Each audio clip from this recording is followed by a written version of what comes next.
ஒரு பாடலை எப்படி எழுத வேண்டும் என்று பழனிமாரதியிடம் கற்றுக்கொள்ள வேண்டும் என்று சொல்லியிருப்பார் பாடலாசிரியர் அருவிமூர்த்தி அவர்கள்.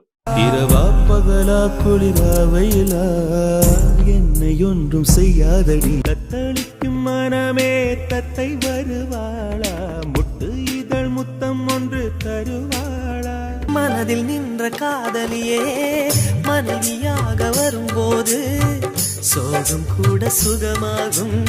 மழை சுடுகின்றது அடி அது காதலா, குளிர்கின்றது அடி இது காதலா. முன்பின் தெரியாத மனிதர்கள் சேரும் பொழுது மனிதாபிமானத்தை முன்னெடுத்த பாடல்.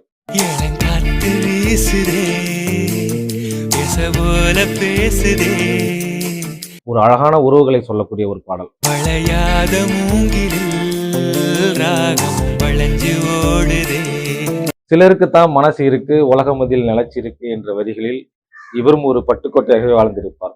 சிலருக்குத்தான் மனசு இருக்கு உலகமதில் நிலச்சி இருக்கு. போயிட்டு